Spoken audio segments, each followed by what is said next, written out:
Assalamualaikum students. I am your physics teacher Riyasat Ali. Today I will discuss about numericals or problem of chapter number 7. Students, हम पहले detail के साथ discuss कर चुके हैं chapter number 7. इसका नाम है प्रॉपर्टीज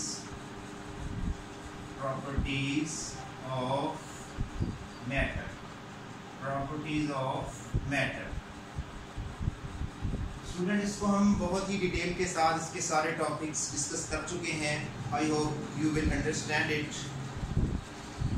आज हमारा जो काम है, हमने न्यूमेरिकल्स करने हैं, यानी प्रॉब्लम जो अनसॉल्व हैं वो वाले सॉल्व करने हैं.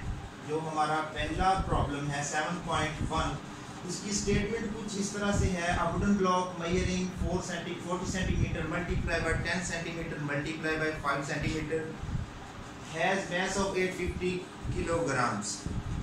उसके साथ क्या पूछा गया जी? Find its density. तो हमने क्या करना है, इसकी डेंसिटी फाइंड करनी है. दो चीज़ें हमें गिवन है.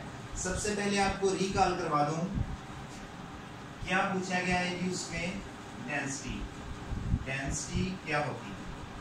ये वाला आपका सेकंड टॉपिक था इस चैप्टर का कि डेंसिटी क्या है. डेंसिटी क्या होता है? मैस पर यूनिट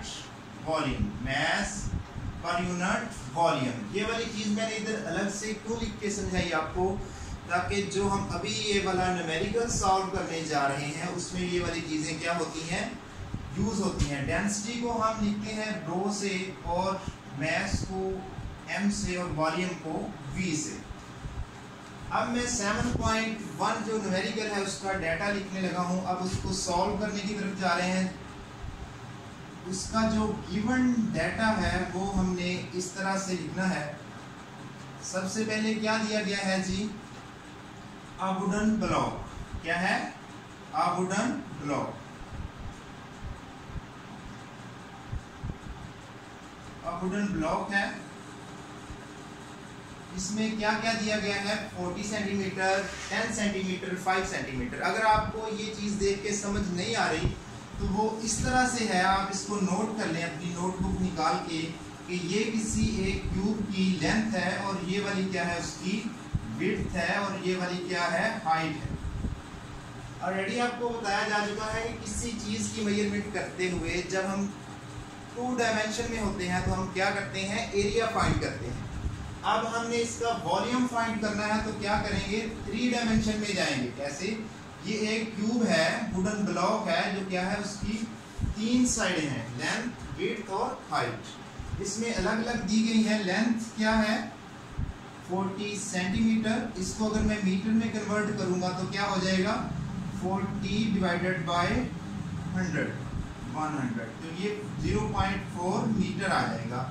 इसके साथ इसकी क्या दी गई है? विड्थ दी गई है. वो कितनी है? 10 सेंटीमीटर. इसको भी मैं मीटर में कन्वर्ट करूंगा तो क्या आएगा? 10 डिवाइडेड बाय 100, 0.1 मीटर. इसके साथ इसकी क्या दी गई है? हाइट दी गई है 5 सेंटीमीटर. इसको अब मैं मीटर में कन्वर्ट कर रहा हूं तो क्या आएगा? 0.05 मीटर. ये वाला मैंने काम किया है क्योंकि ये सेंटीमीटर में दिए गए हैं और इनको मैंने मीटर्स में कन्वर्ट किया है. इसको आप दूसरी तरह से भी कन्वर्ट कर सकते हैं. फॉर एग्जांपल कोई चीज़ दी गई है 40 सेंटीमीटर है. ये वाला आपने फर्स्ट चैप्टर में पढ़ा था कि प्रीफिक्स में सेंटी किसकी इक्वल होता है? 10⁻⁻². ये वाली चीज़ अगर समझ आ गई है तो भी वेरी बेस्ट. अगर आपको नहीं समझ आया तो आप 40 मल्टीप्लाई बाय 10⁻². 10⁻². क्या मतलब है कि जो सेंटी की वैल्यू हम उसमें क्या करेंगे? 10⁻² को पुट कर देंगे, तब भी ये किस में कन्वर्ट हो जाएगा? ये मीटर में कन्वर्ट हो जाएगा. ये इसको कन्वर्ट करने का तरीका है. ये वाला अगर आपको सही लगता है ये कर लें, ये वाला करना है तो ये वाला कर लें. तो इन तीनों को मिला के हम क्या फाइंड कर सकते हैं? Volume. Length multiply by width multiply by height. अब इसका वॉल्यूम क्या आ जाएगा? 0.4 मल्टीप्लाई बाय 0.1 मल्टीप्लाई बाय 0.1 0.005, इसका जो वॉल्यूम है ये आ जाएगा 0.002 मीटर क्यूब। अब हमारे पास जो मैस इसका दिया गया है वो मैस क्या है 850 ग्राम्स। 850 ग्राम्स, इसको भी मैं किलोग्राम में चेंज करूंगा तो क्या आएगा 850 डिवाइडेड बाय 1000 क्या आ जाएगा 0.85 किलोग्राम्स। अब हम फाइंड क्या करना चाहते हैं, हमें पूछा क्या है डेंसिटी। डेंसिटी क्या होती है रो, डेंसिटी रो से डिनोट करते हैं। तो अब हम इस फार्मूला में पुट करते हैं डेंसिटी क्या होती है मैस ओवर वॉल्यूम। अब हमें मैस भी क्या है पता है 0.85 डिवाइडेड बाय वॉल्यूम। वॉल्यूम कितना है 0.002 मीटर क्यूब, 0.002 मीटर क्यूब। अब इसको आप कैलकुलेटर पे डिवाइड करके देखें, सॉल्व करके देखें तो 425 साथ में क्या आ जाएगा जो डेंसिटी का हमने यूनिट पढ़ा था, क्या था यूनिट डेंसिटी का। अगर नहीं पता चल रहा तो ऐसे कर रहे हैं, इसके साथ क्या था किलोग्राम था और इसके साथ क्या है मीटर क्यूब। इससे क्या बन जाएगा किलोग्राम पर मीटर क्यूब। तो बच्चों ये डेंसिटी निकल आई, इसकी डेंसिटी ऑफ वुड कितनी है 425 किलोग्राम पर मीटर क्यूब। ये हमारा पहला न्यूमेरिकल सॉल्व हो गया। कोई मुश्किल नहीं बच्चे इसमें, जस्ट आपने क्या करना है डेंसिटी वाला फार्मूला, ये मैंने आपको जस्ट रिकॉल करवाया है, इसका ये पार्ट नहीं है। ये वाली जो चीज़ें हैं आपको जस्ट कंसेप्ट देने के लिए है कि हमने पहले ये चीज़ें पढ़ी हुई हैं।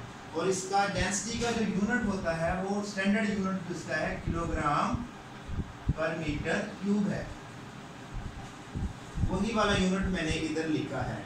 ये आपका पहला न्यूमेरिकल सॉल्व हो गया।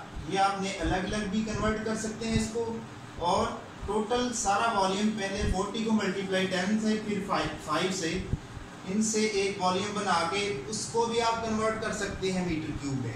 ये आपका पहला न्यूमेरिकल सॉल्व हो गया। तो अब नेक्स्ट न्यूमेरिकल सॉल्व करते हैं।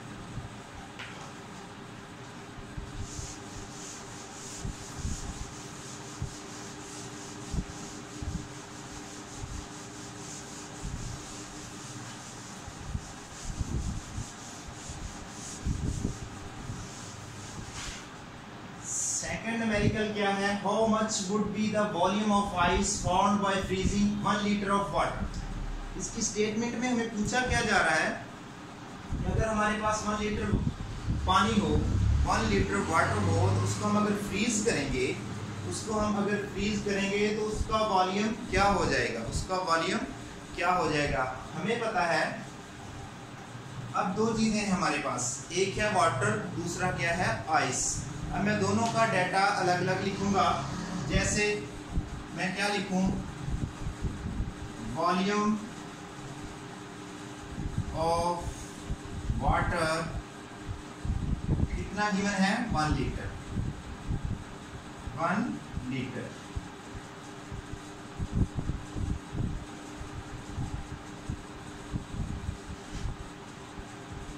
इसको मैं डिनोट कर रहा हूं V1 के साथ। अब क्या है, मैंने इसकी क्या लिखनी है डेंसिटी ऑफ वाटर। आपको मैंने सेकंड लेक्चर में ये बताया था कि वाटर की डेंसिटी क्या होती है 1000 किलोग्राम पर मीटर क्यूब। ये आपके एमसीक्यूज भी बन सकता है। ये क्या है, ये डेंसिटी ऑफ वाटर है। अब हमारे पास दूसरी चीज क्या है,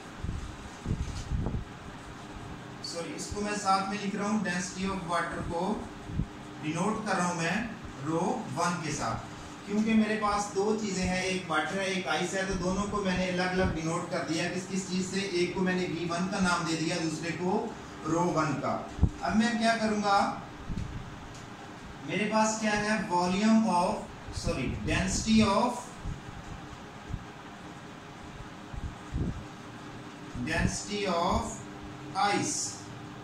डेंसिटी ऑफ आइस। आपको मैंने फर्स्ट पेज पे एक टेबल याद करवाया था जिसमें क्या लिखा था, मुख्तलिफ सब्सटेंसेस की डेंसिटीज लिखी हुई थी। उनमें से एक चीज़ आइस थी जिसमें उसकी डेंसिटी क्या थी 920 किलोग्राम पर मीटर क्यूब।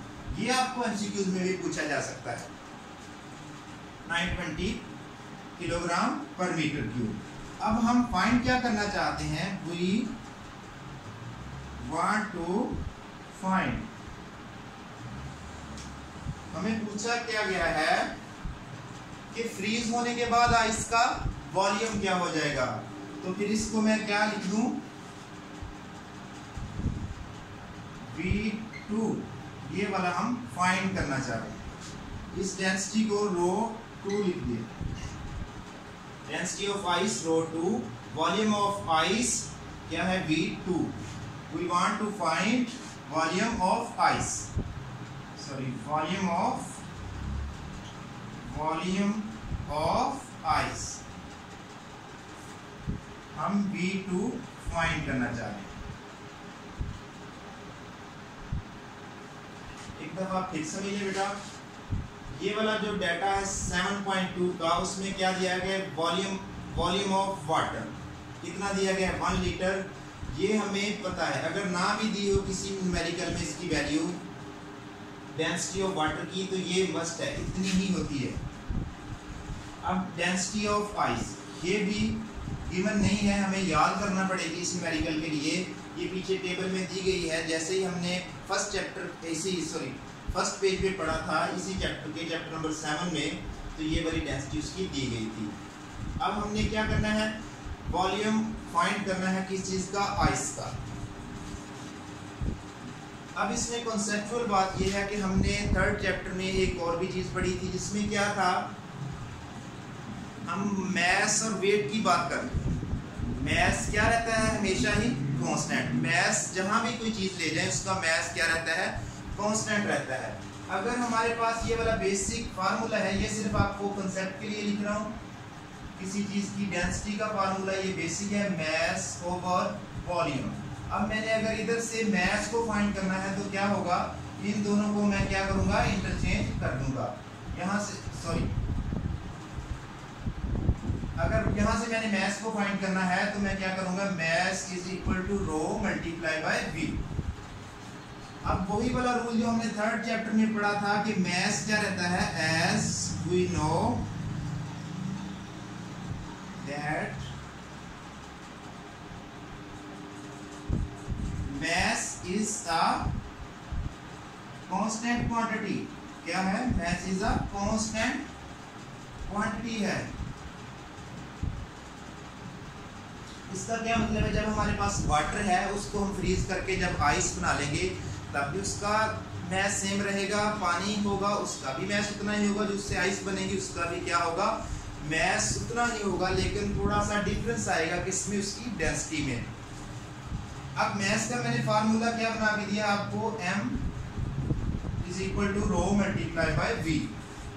अब मैंने एक बात लिख दी कि mass is a constant quantity. इसका क्या मतलब है कि जब पानी से आइस बनेगी, वाटर से आइस बनेगी, तो उसके मैस में कोई फर्क नहीं आएगा, दोनों क्या होंगे, सेम होंगे। तो मैं लिख सकता हूं कि जो एक साइड वाला मैस है ये वाला m is equal to m2 is equal to m1। ये मैंने अपनी तरफ से आपको बता दिया कि मैं कहूँ m2 क्या है, m2 क्या है, ये आइस का मैस है, और ये वाला क्या है, ये वाटर का मैस है। अब मैंने m का और m1 और m2 का फार्मूला यहीं से बना लेना है। ये m का फार्मूला है, फॉर एग्जाम्पल इसको मैं डिनोट कर दूँ m1 और इसको रो1 ये v1, इसके साथ ही m2 का बना लूँ रो2 मल्टीप्लाई बाय v2।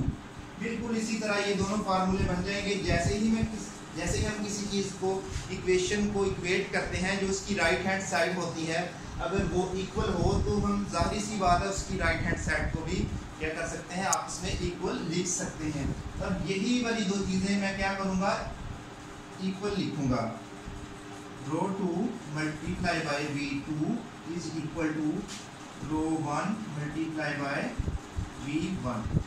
अब हमने फाइंड करना है क्या, v2, ये वाला हमने क्या करना है, फाइंड करना है। इसमें से v2 इधर रहने दें, ये वाली इसके डिनोमिनेटर में चली जाएगी, रो 1 multiply by V1 over row 2।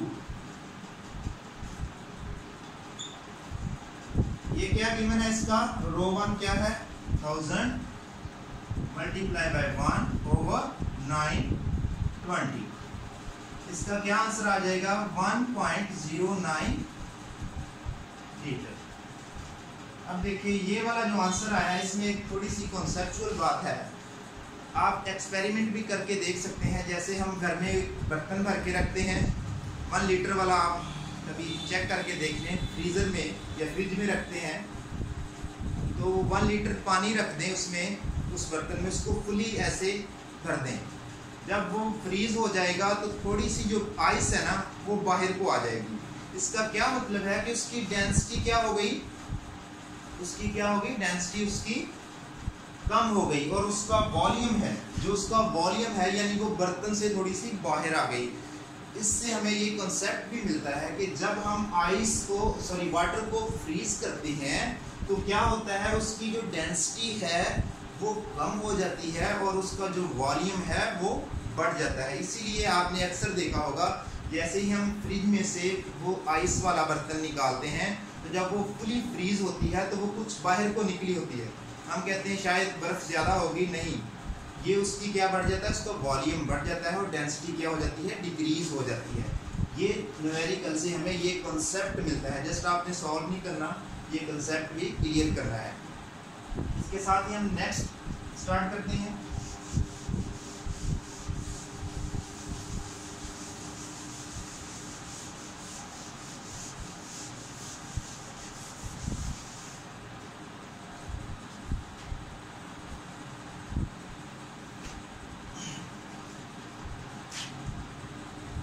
Third numerical में पूछा गया calculate the volume of following object iron sphere.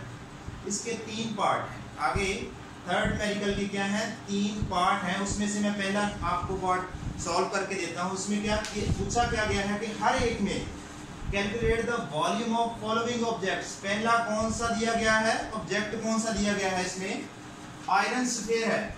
क्या है, गिवन डाटा में मैं लिख रहा हूँ, गिवन डाटा में हमारे पास क्या है, आयरन स्फीयर है जिसका क्या है मैस, मैस हमारे पास उसका क्या है गिवन है 5 kg। क्या है उसका मैस 5 kg। साथ में उसकी क्या दी गई है डेंसिटी। डेंसिटी को हम किस चीज से डिनोट करते हैं, रो के साथ। कितनी है ये 8200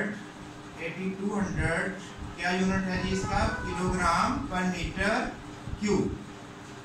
हमने क्या फाइंड करना है, calculate the volume of following objects. हमने क्या करना है, इसका वॉल्यूम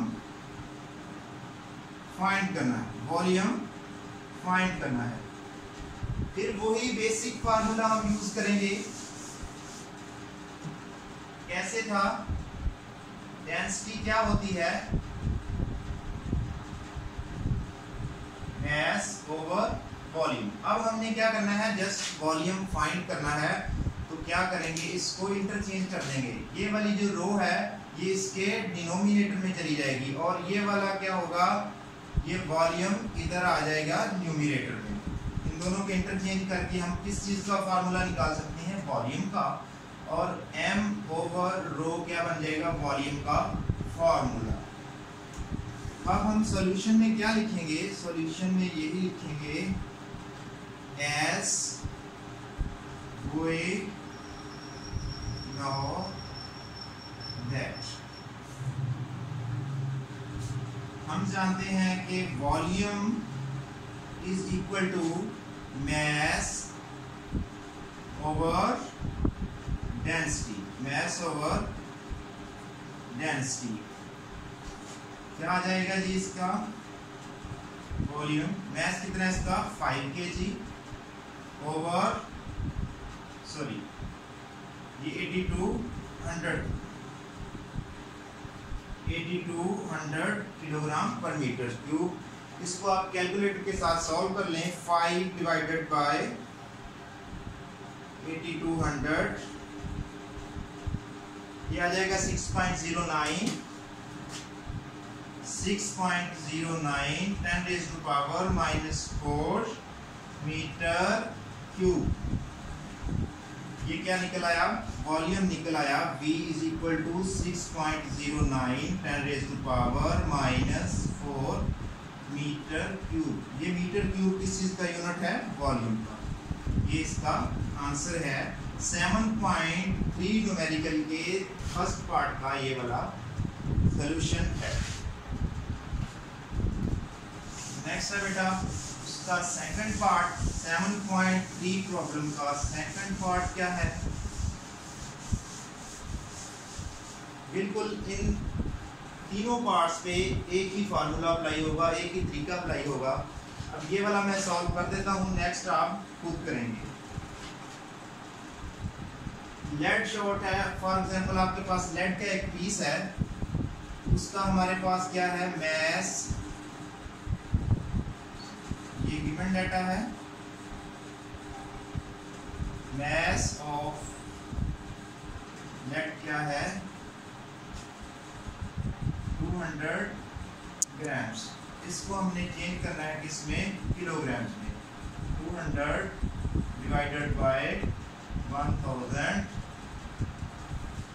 इसको हमने डिवाइड कर लेना है 200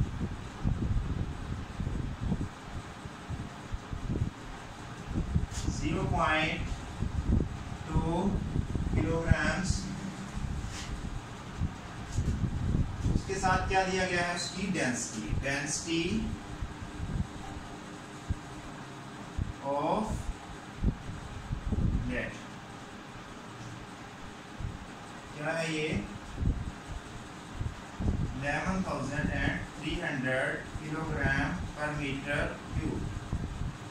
हमने क्या फाइंड करना है? तीनों में वॉल्यूम क्या करना है? हमने फाइंड करना है वॉल्यूम भी क्या करना है? फाइंड करना है। अब हम इसको सॉल्व करते हैं। वही वाला जो फार्मूला मैंने आपको बना के दिखाया था कि डेंसिटी मैस ओवर वॉल्यूम होती है। यहाँ से मैंने वॉल्यूम अगर निकालना है तो क्या करूँगा? m over density, m over rho. ये वाला बेसिक फार्मूला इसका, उसी में से जो भी हमें चीज रिक्वायर हो उसका फार्मूला बना लेते हैं। तो वॉल्यूम का क्या फार्मूला आएगा? Mass over volume. अब मैस कितना दिया गया है इसके अंदर? 0.2 kg। डेंसिटी कितनी है? 11,300 किलोग्राम पर मीटर क्यूब। इसको हम सॉल्व करके देख लेते हैं। 0.2 divided by 11,300 1.76 multiply by 10 raised to power -5 metre cube.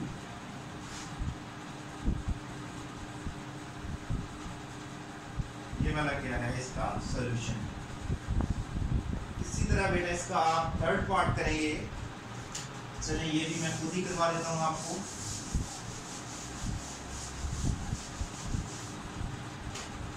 बेटा इसका डाटा लिख ले,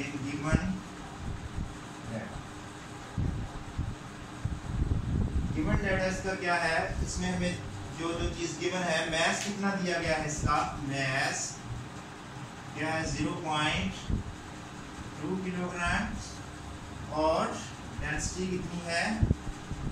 19,300 किलोग्राम पर मीटर क्यूब। हमने क्या करना है? वॉल्यूम फाइंड करना है। वही वाला फार्मूला लगेगा, मैस ओवर डेंसिटी। सॉल्यूशन में क्या होगा? Mass over density. बहुत ही सिंपल है। ऐसे जो न्यूमेरिकल्स हैं, ऐसे जो प्रॉब्लम्स हैं, वो किस में आते हैं? जस्ट हमें एमसीक्यूज में आते हैं। अगर आपको फिंगर टिप्स पे आते हैं, बस कैलकुलेटर आपके पास होना चाहिए, पुलिस का आंसर आ जाएगा। V is equal to m over 0.2 divided by 19,300 1.76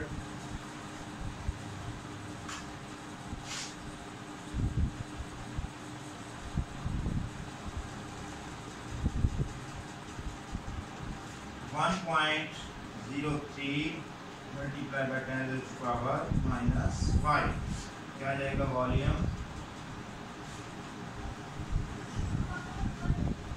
1.03 10⁻⁵ metre cube. इसका क्या आ जाएगा यूनिट आ जाएगा। ठीक है बेटा, बेस्ट ऑफ लक। आज के लिए हमने यही 3 करने हैं। नेक्स्ट लेक्चर में हम जो रिमेनिंग है वो करेंगे। Best of luck.